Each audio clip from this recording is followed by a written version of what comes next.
జగన్మోహన్ రెడ్డిని టార్గెట్ చేసి whispering campaign అనేది, పుకారు యుద్ధము అనేది ఇప్పటికీ తెలుగుదేశం కూటమి చేస్తోంది. ఓకే. రోజుకొక పుకారు పుట్టిస్తోంది. అతను లండన్ పారిపోతున్నాడు, అందుకోసమే పాస్పోర్ట్ రెన్యువల్ యుద్ధం చేస్తున్నాడు అనేది ఒక ప్రచారం ఒకరోజు. అవును. రెండో రోజు అతను కాంగ్రెస్లో కలిసిపోతున్నాడు, అలహంకా ప్యాలెస్లో ఎవరెవరినో కలుస్తున్నాడు, అయిపోయింది అంతా సెటిల్మెంట్ అయిపోయింది అని ఒకరోజు.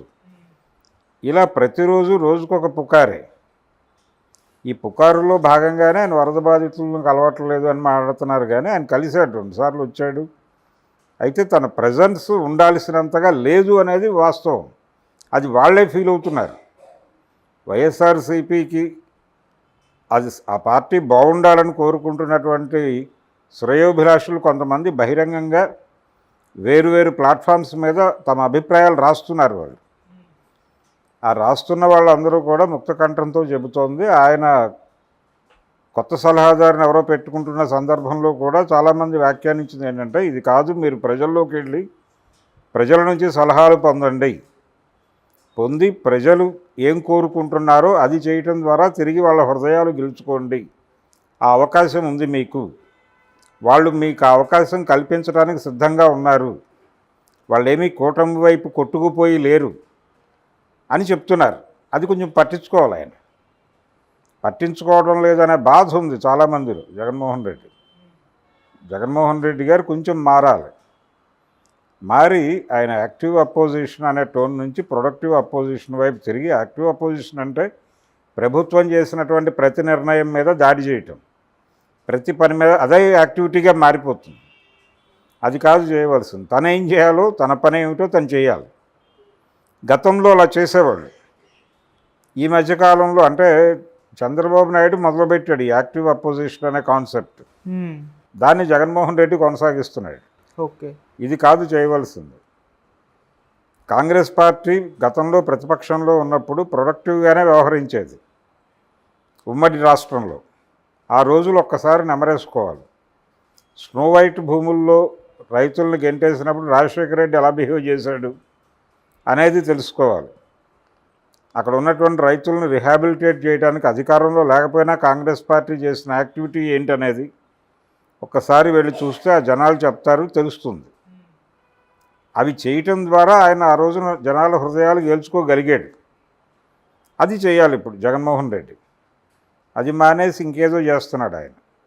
అలాగే తెలుగుదేశం పార్టీ కూడా తనదైన పద్ధతిలో ఇప్పుడు లోకేష్ అలా ట్వీట్ చేయాల్సిన అవసరం లేదు.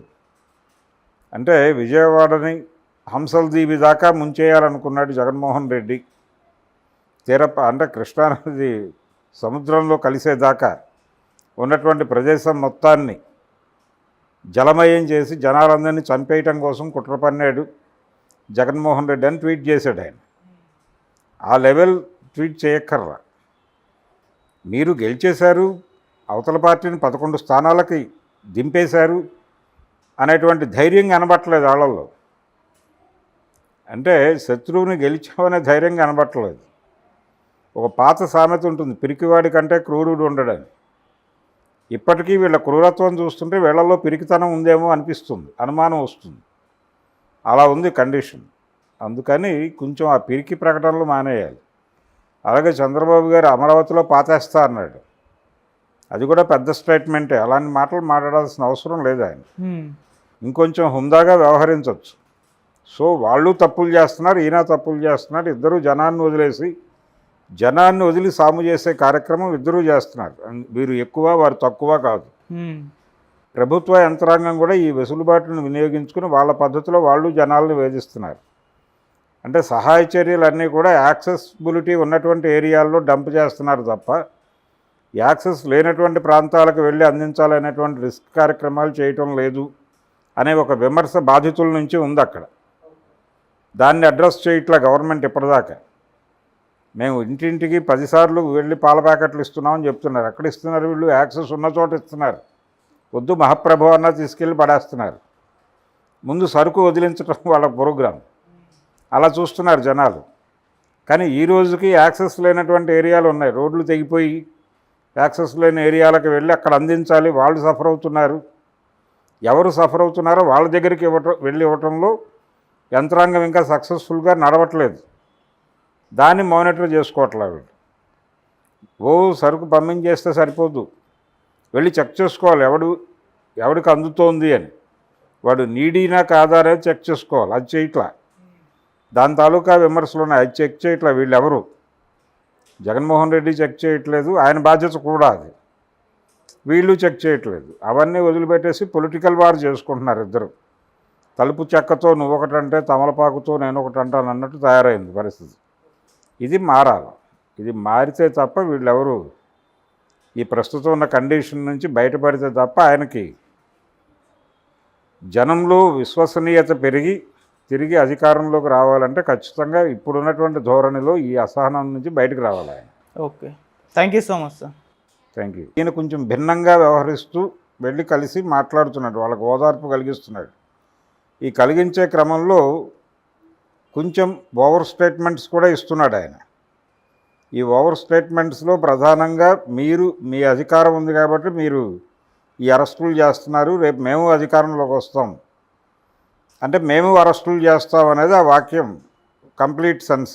అవును. సో మీరు అరెస్టులు చేయండి, మేము చేస్తాం.